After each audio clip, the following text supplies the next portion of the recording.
नमस्कार, मैं देव news live से देवेंद्र उपाध्याय और आज मैं आया हूं कादीपुर और दोस्तपुर के बीच में एक गांव है बेरा मारूपुर, जो कि सरैया बाजार से बिल्कुल सटा हुआ यह गांव है। और इस गांव में मर्यादा पुरुषोत्तम भगवान श्री रामचंद्र जी की श्री राम कथा का आयोजन हुआ है। और ये कथा एक ऐसे संत महात्मा है जिन्होंने राम कथा का गुणगान सुल्तानपुर जिले में ही नहीं अपितु ना जाने कितने जिलों को प्रभु राम जी की कथा को लेकर प्रचलित हैं। ऐसे संत पुरुष जिनका दर्शन करने मात्र से ही जीवन सफल हो जाता है, धन्य हो जाता है, ऐसे गुरु जी हम लोगों के बीच में यहाँ पर मौजूद हैं, जो कि बौरा जगदीशपुर में इनका आश्रम है। जौनपुर में जहां नदिया के पार फिल्म की शूटिंग हुई है, वहां भी आपका ही आश्रम है। ऐसे संत पुरुष हमारे पूज्य बाबा दयाराम दास जी के पास हम लोग उपस्थित हैं। तो आइए इस कथा के बारे में बाबा जी से जानकारी लेते हैं। चूंकि यहाँ की आवाम, यहाँ की जनता, यहाँ के भक्त, काफी श्रद्धालु जन यहाँ पर आते हैं और भगवान का गुणगान करते हैं। तो ऐसे कथा में हम सभी लोग यहाँ पर आए हैं। तो बाबा जी, आपका देव न्यूज लाइव चैनल में आपका बहुत बहुत स्वागत है। धन्यवाद आपका। बाबा जी, ये जैसे कथा, राम कथा तो आजकल हम देख रहे हैं पूरे भारतवर्ष में ही नहीं, विदेशों में भी कथा होती है, लेकिन आपकी कथा देखते हैं जहां भी चलती है, बहुत सारे श्रद्धालु आ जाते हैं और आपकी कथा का गुणगान करते हैं। और ये राम कथा का जो आप आयोजन करते हैं, इस आयोजन करने से कितने माताएं, बहनें, भाई बंधु, कितने लोग लाभ लेते हैं, और ये कथा करने का क्या अभिप्राय है जो कि आप तरह तरह का आयोजन करते हैं। और यहाँ पर मैं जानना चाहूँगा, यहाँ पर कौन कौन से कथावाचक हैं या कथावाचिका हैं जिन्होंने अपने कथा के माध्यम से लोगों के हृदय में भगवान के प्रति जागृति फैलाई है। तो बाबा जी आप बताएंगे। देखिए, सनातन धर्म जी, प्रचार प्रसार ये हमारा मूल कर्तव्य है जी। युवाओं को धर्मनिष्ठ बनाना, जो कि इस राम कथा के माध्यम से हम पूरे क्षेत्र में जो है बांट रहे हैं। और ये आप जानते हैं कि जैसे राम का कोई भक्त है, लेकिन राष्ट्र का अगर कोई विरोधी है तो कभी राम को नहीं प्राप्त कर पाया है। बिल्कुल सही। और जो राम जी का विरोधी राष्ट्र भक्त है, वो भी नहीं प्राप्त कर पाया। रावण जो था वो राष्ट्र प्रेमी था, लेकिन राम का विरोधी ठहर गया, वो राम जी को नहीं प्राप्त कर पाया। वहीं पर उस विभीषण था जो कि राम का भक्त था, लेकिन राष्ट्र का विरोधी, वो भी परमात्मा को नहीं प्राप्त कर पाया। तो हमारा जो ये राम कथा के माध्यम से मैं ये बताना चाहता हूँ कि रामचरितमानस में ये चीज जो है बताया जाता है कि हमें निज धर्म पर चलना सिखाती रोज रामायण। निज धर्म, अपना धर्म, अपनी संस्कृति, अपने कुल की परंपरा, हमें हर हालत में अपनी संस्कृति की, अपने राष्ट्र की रक्षा करना चाहिए। आज दो पात्र देखिए, एक महाभारत में भीष्म पितामह है, दूसरा रामचरितमानस में देखिए एक जटायु है मांसाहारी। लेकिन आज जटायु जो है कहाँ पड़ा है? ब्रह्म की गोद में। और भीष्म पितामह जूट जटा रखे हैं, चंदन लगा रखे हैं, लेकिन आज कहाँ पड़े हैं? बाणों की सैया पर। भीष्म पितामह करा रहे हैं, जटायु क्या है? गदगद हो रहा है। भीष्म पितामह बाणों के सरसैया पर करा रहे हैं, लेकिन वहीं पर ब्रह्म खड़ा मुस्कारा, भगवान कृष्ण मुस्कुरा रहे हैं। और इधर देखिए जटायु ब्रह्म की गोद में गदगद हो रहा है, अब ब्रह्म आंसू गिरा रहा है। क्यों? क्योंकि वह आज जटायु अपने राष्ट्र के लिए, कि वह आक्रमणकारी विदेशी लंका से मेरे भारत में आकर के मेरे देश की कन्या पर कुदिस कैसे डाली, वह राष्ट्र के लिए प्राण दे रहा है, राष्ट्र के लिए प्राण दे रहा है। और वहीं पर भीष्म पितामह के सामने एक आंवला की लात जा रही है और सर को नीचे कर लिया। आज इतिहास में देखिए, भले ही स्थित परिस्थिति बस हमारे बॉर्डर पे सिपाही मदिरापान क्यों न करते हो, लेकिन मरने के बाद जिस सदगत को प्राप्त कर लेते हैं उसे जन्म जन्मांतर सात सदासी भटकते रह जाते हैं, लेकिन उस सदगत को नहीं प्राप्त कर पाते। क्यों? क्योंकि वो राष्ट्र के लिए प्राण देते हैं। तो हमारे कहने का मतलब है कि हमारा ये सनातन धर्म हम इसका प्रचार प्रसार कर रहे हैं और धर्म की जागरूकता ला रहे हैं और साथ में युवाओं को धर्मनिष्ठ संस्कारनिष्ठ बनाना हम चाहते हैं और इसी कार्य में लगे हुए हैं। बिल्कुल सही बात है। आप जैसे लोग ही इस हमारे भारत वर्ष की संस्कृति को आप लोग जागृत कर रहे हैं और ये भी सही है कि जहां पर अगर हमारा देश ही सुरक्षित नहीं रहेगा तो हम लोग सुरक्षित नहीं रहेंगे, और जब हम लोग सुरक्षित नहीं रहेंगे तो राम नाम का गुणगान कौन करेगा। बाबा जी आपने बहुत ही अच्छी बात आपने कही है। कहना चाहूंगा जी, एक चीज और मैं कहना चाहूंगा, जब भी हमारे राष्ट्र में संकट आया है, एक आक्रमणकारी लंका से भारत में घुसा, जगह जगह चौकियां विस्थापित किया, कहीं सुबाव को, कहीं मरीज को, कहीं खरदूसड़ को, कहीं सुपनेखा को, जगह जगह क्षेत्र में बांट दिया। तुम इस क्षेत्र में अभद्रता फैलाओ, इधर अभद्रता फैलाओ, जनता त्राही त्राही कर रही है, साधु महात्मा ये अनुष्ठान नहीं करने पा रहे। उस समय एक काशी नरेश बैठा था, लेकिन क्या आग पे पट्टी बांध रखा था? उस समय जनक जैसे महारथी बैठे हैं, लेकिन कभी रावण को नोटिस जारी किया हमारे भारत में आकर के लंका से ये क्या कर रहा है?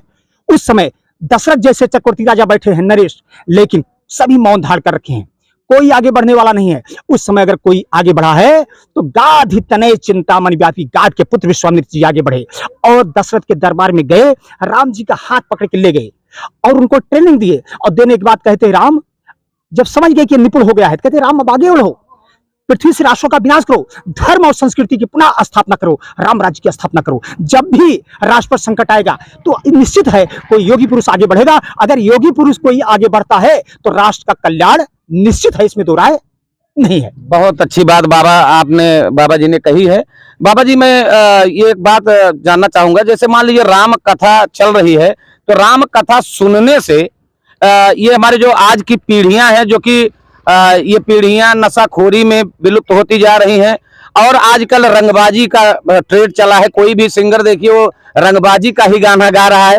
तो आने वाली जो पीढ़ियां हैं हमारी, जो नवयुवक हैं, उनके लिए आप क्या संदेश देना चाहेंगे अपने माध्यम से? देखिए, रामचरितमानस पढ़ने के बाद इसको कहिए कोई स्वर्ग चला जाता है तो ये तो मैं नहीं जानता हूं, लेकिन ये पूर्ण हमें विश्वास है कि यदि रामचरितमानस को अपने मानस पट पे उतार लिया जाए तो हमारा घर ही स्वर्ग हो जाएगा, हमारा देश ही स्वर्ग हो जाएगा, हमें कहीं जाने की आवश्यकता नहीं पड़ेगी। हमें परिवार में भाई भाई के साथ कैसा बर्ताव करना चाहिए, कैसे रहना चाहिए, बड़ों का कैसे सम्मान करना चाहिए, माता पिता का कैसे आदर सत्कार करना चाहिए, आस पड़ोस का कैसे, ये रामचरितमानस हमको जो है, कहीं राजा बन के राजा अयोध्या में बैठे हैं राम जी तो राजाओं की मर्यादा की स्थापना करते जा रहे हैं, कहीं जो है बालक स्वरूप बालकों की स्थापना करते जा रहे हैं, कहीं जो है जंगल में निकले हैं साधु भेष धारण करके तो संतों की मर्यादा की रचना करते हुए चल रहे हैं। भाई गंगा जी के किनारे एक प्रसंग आता है, आप देखिए राम जी पहुंचते हैं तो कहते क्या है सिंहबेरपुर, कहते भैया लक्ष्मण एक काम करो, हम संत के भेष धारण करके निकले हैं, तापस भेष विशेष उदासी 14 वर्ष राम बनवासी,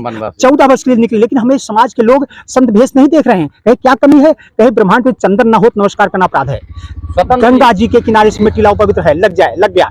कहे अभी भी साधु नहीं दिख रहे हैं, कहे अब क्या कमी है? कहे संतों के लट होता है, बड़े बड़े जटा होती है, हम दशरथ के पुत्र हैं, कुंवर है, छोटे छोटे बाल हैं, लोग कहेंगे कल का छोकरा देखो साधु बन के घूम रहा है, संत का अपमान होगा, धर्म का अपमान होगा, धर्म का अपमान देवी देवताओं का अपमान होगा, इसलिए ऐसा करो कहीं से ले आओ, डुप्लीकेट लट लटकाया जाए।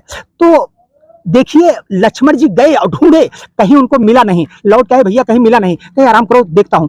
अचानक राम जी को कुछ दिखा ही पड़ा, कहे लक्ष्मण इधर आओ जरा देखो क्या दिख रहा है। कहीं भैया वो तो लगता है बरगद का पेड़ दिख रहा है, कहीं जाओ उसकी जड़ खोद के ले आओ, उससे निकाल के डुप्लीकेट लटकाया जाए। तो बाबा गोस्वामी तुलसीदास जी ने रामचरितमानस में दर्शाया कि प्रात शौच करे राम नहाए, सुज सुजान बट चीर मगाए, अनुज सहित, छोटा भाई अनुज सहित प्रभु जटा बनाए, देख सुमंत्र नयन, वहीं आंसू गिर लगा। सिंहबेरपुर प्रयाग तक छोड़ने गए थे सुमन जी, तो क्या दशरथ के पुत्र कुंवर छोटे छोटे बाल और कहाँ भेष धारण कर रहे हैं, तो भेष की पूजा। तो कहने का मतलब जब हम इस भेष में हैं तो हमारी संस्कृति क्या है, हमें निज माने अपना, हमें निज धर्म पर चलना सिखाती रोज रामायण।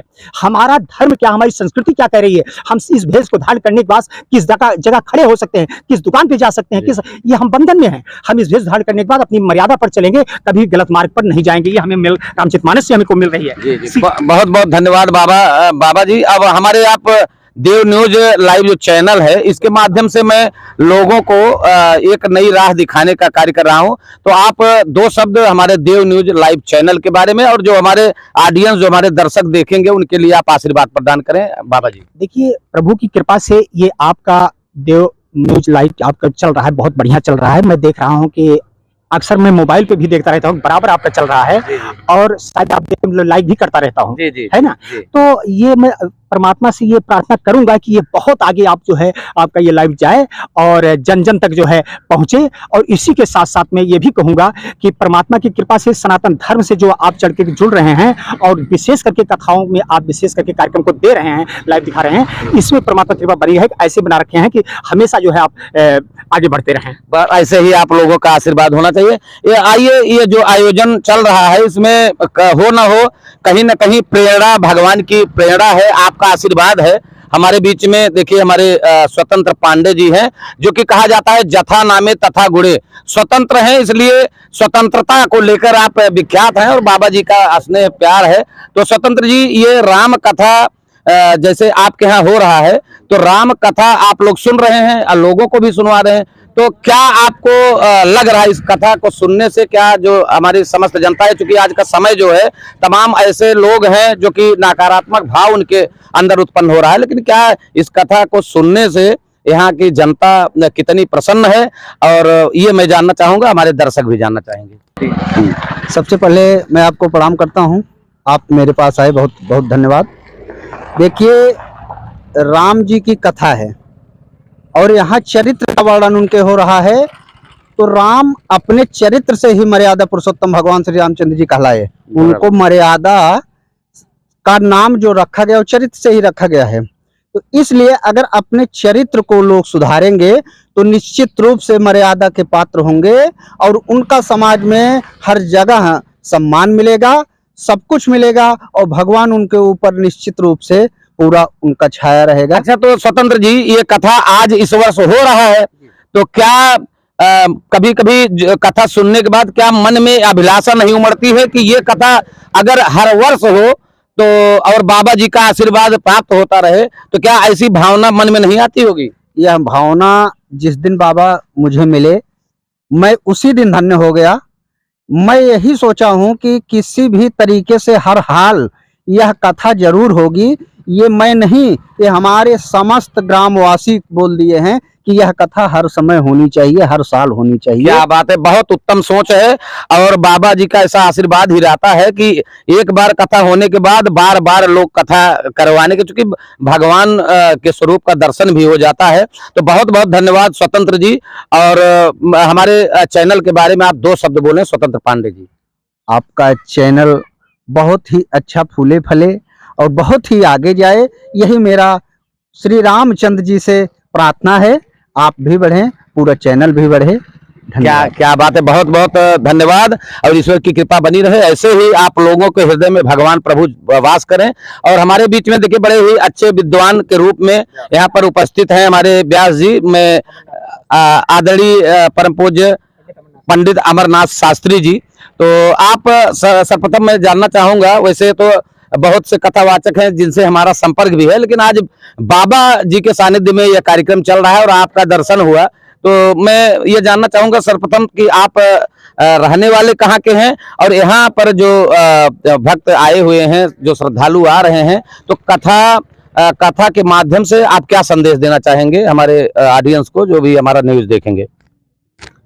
कथा के माध्यम से हम यही संदेश देना चाह रहे हैं कि जो हमारे श्रोतागण आते हैं उनको इस कथा के माध्यम से संस्कार मिले और हमारा जो शुभ स्थान है रहने वाला, मैं जो है अयोध्या वासी हूँ और ग्राम सभा बौरा जगदीशपुर, जिला सुल्तानपुर का मूल निवासी हूँ। बाबा जी का आश्रम जहाँ पे है वहीं बगल में हमारा घर है। अच्छा। और इनकी सेवा में जो है तत्पर रहता हूँ, हमेशा इनके साथ जो है रहता हूँ।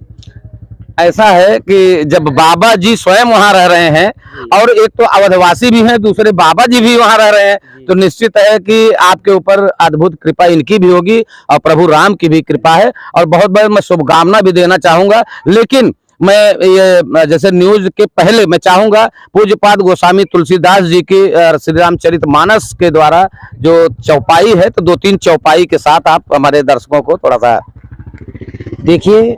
ये तुलसी बाबा जी ने जो रामचरितमानस की रचना की है कि रामचरितमानस यह नामा सुनत श्रवण पाई है विश्रामा। तो ये रामचरितमानस जो रखा गया, इसका नाम सबसे ऊपर राम, फिर चरित, फिर मानस।